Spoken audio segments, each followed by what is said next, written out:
Hello students, welcome to EPG Pathshala. I am Dr. Nimisha Jadon from School of Studies Environmental Chemistry, Jivaji University, Gwalior. Today we are going to discuss about the module that analysis of microbial parameters and hydrocarbons, which comes under the paper of environmental analysis. The learning objective of this module including the different methods of microbial examination of air, then some examples of airborne pathogens and their control methods, and the analysis of hydrocarbons and its control methods. So we are started here with the introduction of microbiological parameters. The microbiological examination can be done for the numbers of bacteria of carrying particles in the air or for the contents of the particular pathogens. It is done at the place such as operation theatres, food premises, pharma premises, and the examination can be done for the number of bacteria containing particles. For the microbial determination in the air, the method used for this purpose is the settle plate method. It is based on gravity settling. In this method, the clean, dry petri dish plates with suitable media is used for the analysis of various kind of microorganism. Then blood agar is used for an oven all count of bacteria. Then the average duration of exposure varies from 10 to 60 minutes. Then count the number of colonies and express the results as the number of bacteria. The incubation time for the bacteria is 3 days at 22 degrees centigrade, and for the molds it is 1 to 2 weeks at 10 to 50 degree centigrade. Here's the two pictures shows the incubated growth of bacteria and the molds on the petri dishes. Now we are going to discuss about the slit sampler. It draws in air at a fixed rate and causes suspended particle to impinge in the absorbing medium. A petri dish containing suitable medium is held on slowly rotating platform in the airtight container. The slit is positioned at distance of 2 mm above the surface of the medium. After that, the sampling period, the plate is incubated for 24 hours at 37 degree centigrade. The number of bacteria colonies are then counted and reported as the result. For the microbial determination, the centrifugal air sampler is used for the sampling of the air, which is developed by the Wells in 1933. The main principle of this centrifugal air sampler is that it is centrifuging particles from the air onto the culture media. The sample is passed along a tube line with nutrient agar, which rotates rapidly on its long axis. Another is by Biotext Folex sampler. Here the culture media lined on the plastic strip and is attached to one end of cylindrical tube. The strip is removed after sampling, incubated for 48 hours at 37 degree centigrade. The calculation is done by the equation B is equal to 1000 and BCP meter cube by RT, where N is the number of colonies, R is the rate of air sampling, T is the duration of the sampling, and BCP meter cube denotes the bacteria carrying particles meter cube. Now we discuss here about the indoor air sampling for the bacteriological determination. The indoor air sampling is applied for the test of bacteria, fungi, actinomycetes, and volatile organic compounds, and also to determine if the contaminants affect indoor air quality. The figure shows the fungi and the colonies of actinomycetes on the culture broth, which denotes that the indoor air is highly polluted with the bacteria and the fungi.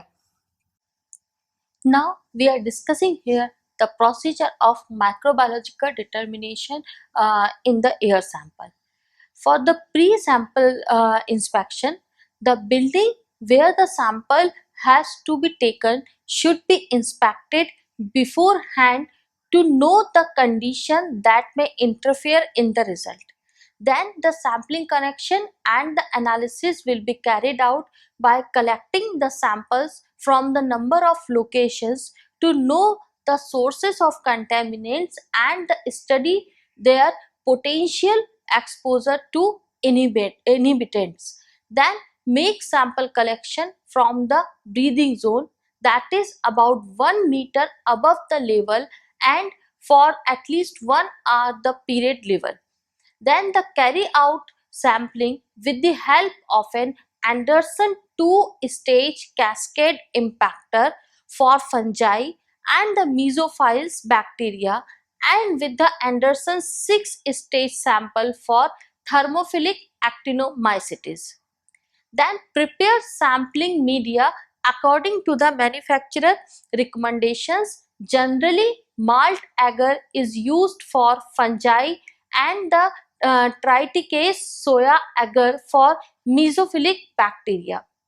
At the end bacteria, the actinomycetes are identified and the results are interpreted on the basis of total number of bacteria or fungi in the outdoor or the indoors.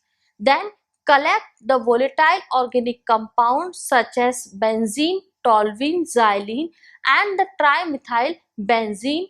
Then the VOCs are analyzed using the mass spectrometer, and the detailed analysis of individuals VOCs are very complicated. Here in this table, we have discussed about the various pathogens and their related human disease. The bacteria Mycobacterium tuberculosis causes pulmonary tuberculosis. Then Chlamydia psittaci is causes pneumonia. Then Bacillus anthracis causes pulmonary anthrax. Then Staphylococcus aureus causes staph respiratory infection. Then Streptococcus pyogenesis causes strep's respiratory infection. Then Legionella species causes legionellosis disease in the human. Then Neisseria meningitis is causes meningococcal infection. Then Yersinia pestis causes pneumonia plague. Then Bordetella pertussis causes pneumonic plague, and Corynebacterium diphtheria causes diphtheria in the human. Then in the next table, we have discussed about the airborne pathogens and their related disease. Either we have discussed about the fungi and their related diseases. The fungi Aspergillus fumigatus causes aspergillosis. The Blastomyces matridi causes blastomycosis. Then Coccidioides immitis causes coccidioidomycosis. Then Cryptococcus neoformans causes cryptococcosis. Then Histoplasma capsulatum causes heptoplasmosis, and Nacreae asteroides causes nocardiosis.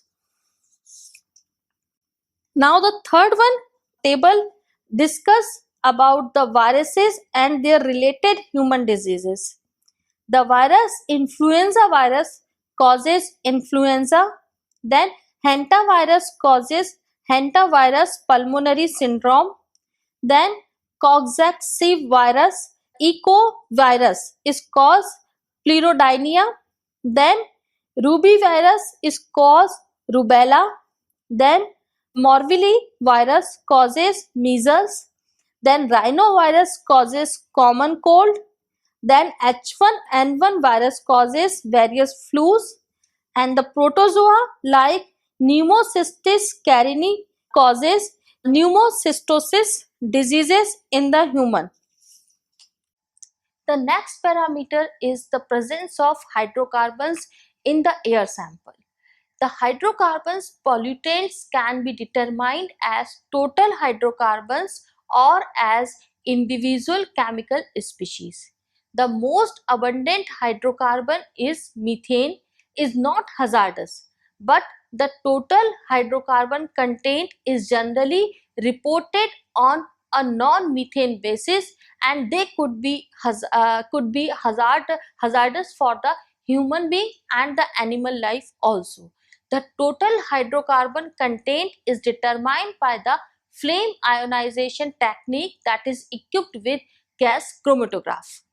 In the flame ionization detector, the sample gas is injected into the flame. By burning hydrogen in either air or oxygen, the sample is turned out into the burst of reduced carbon electron. When the hydrogen alone burn, relatively few ions are generated. But when the hydrocarbons are present, the flame produces a complex ionization in which a large number of ions are present, that these ions are migrate into an electric field is set up in the vicinity of the flame by making the burner jet positive with respect to the wire loop. The electric field induces ion migration in such a manner that a small ionization current is established between the electrodes. This current is proportional to the concentrations of ions in the flame. The current is amplified and displayed on an output meter.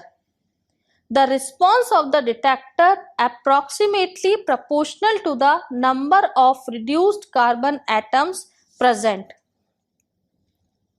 The data are usually expressed in units of gas used for the calculation. For example, ppm of carbon as methane. The FID is uniquely suitable for hydrocarbon analysis because it does not respond to other gases such as carbon monoxide, carbon dioxide, H2O, water, then oxides of sulfur and nitrogen oxide. The recording range of these analyzers varies from approximately 2 to 3000 ppm hydrocarbons as methane. Ordinarily, the 0 to 20 ppm range is most useful for the ambient air analysis. Here, the figure shows the flame ionization detector. In this figure, we have seen the fuel is entered to air with hydrogen is entered to burn out the flame. End of the tip of the burner, the sample is introduced. So as the sample is come in contact with the flame, it is burned out and converted into the elemental carbon. That this carbon, reduced carbon, is migrated from the cathode to the anode where they are calculated. The exhaust get emitted at the top of the burner and the amplifier is recorded the signal when the electrons are migrated between the anode and the cathode. Now we discuss about the control measures of hydrocarbon. The four techniques are used to control the hydrocarbon emissions from the stationary sources. These techniques are incineration, which reduces hydrocarbons or passed into the incinerator at a high flame or the high temperature. Then for the adsorption, the granulated activated carbon is used for the adsorption of the hydrocarbon, and this polluted gas stream is passed through the adsorber, then the whole hydrocarbons are adsorbed at the surface of the activated carbon. Then the absorption is process is almost similar to the adsorption process, and the silica gel and granulated activated carbon is used for this purpose. The next one method is the condensation. In this method, the mixture of steam and the hydrocarbons is liquefied in a condenser and then cooled down to the ambient temperature into the container. Then we can collect out separately the hydrocarbons and the other gases. The hydrocarbons removal efficiency are high in the flame after burner, which is the simple to operate and maintain. Here in this picture, typical picture shows the process of incinerator. Here we have seen the waste feed enter, the flue gases are entered into the incinerator chamber, where in absence of oxygen the high flame is atomized or the atomize all the gaseous or the hydrocarbons present in the gases. Then the simple flue gases like carbon dioxide or the methane removed from the top of the incinerator. Then the dust particles or the ash is collected at the bottom of the incinerator. The non-methane hydrocarbon analysis can be accomplished by a differential measurement. The sample is passed through a charcoal column which is saturated with the methane but is still capable of retaining other hydrocarbons. This column can then be used with FID as an analyzer for the analysis of methane only. By differences between the results obtained, the non-methane hydrocarbons can be assessed. The FID, that is flame ionization detector, is sensitive only to the total quantity of hydrocarbons present.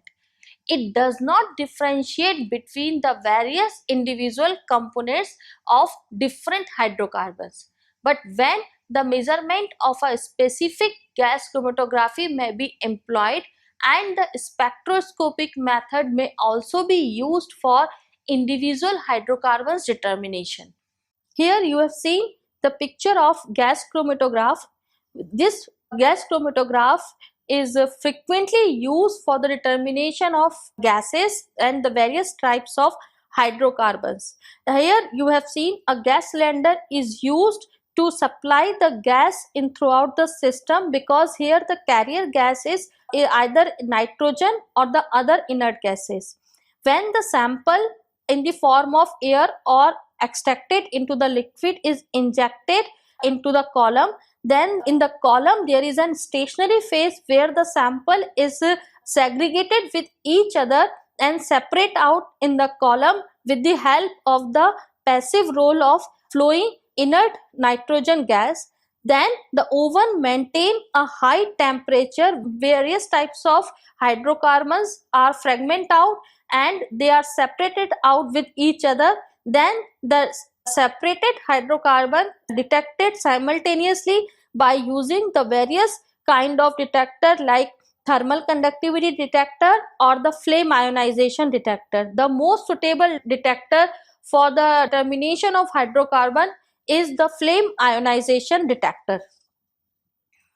Then we can calculate the concentration of the hydrocarbon, identify or quantify the concentration of the hydrocarbon by using the gas chromatograph.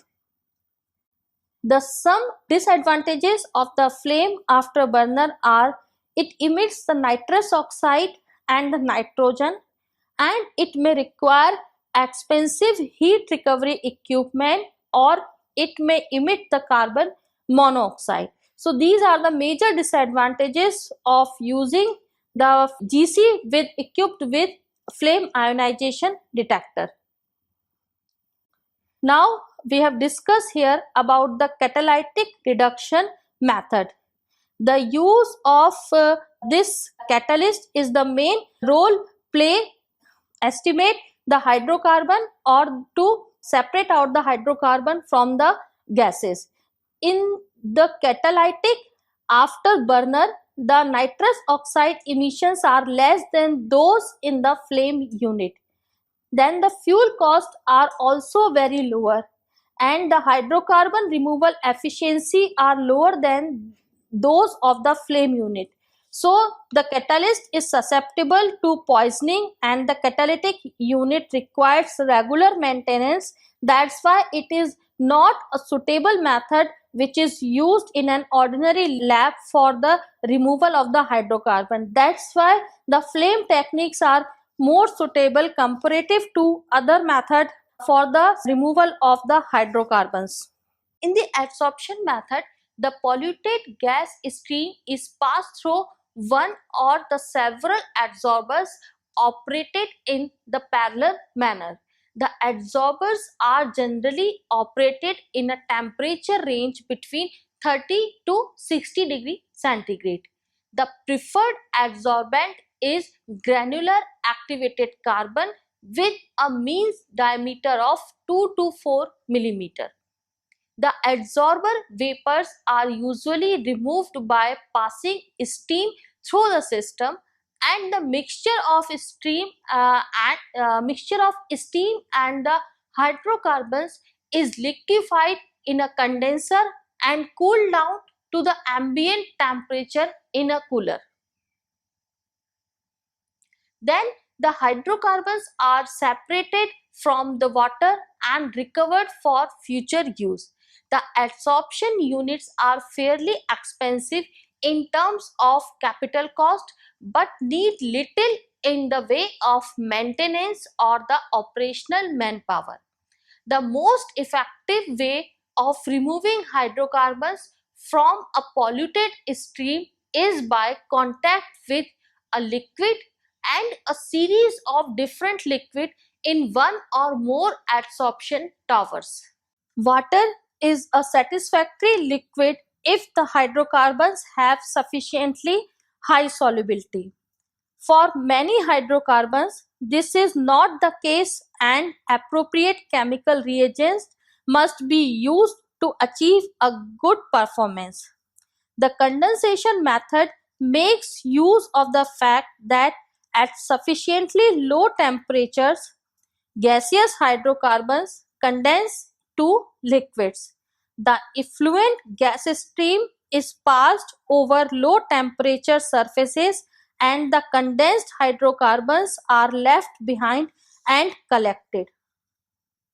At the end of this module, we can conclude it that the microbiological test is necessary for the places like food giants and the hospitals, and the indoor air is also tested for the presence of contaminants.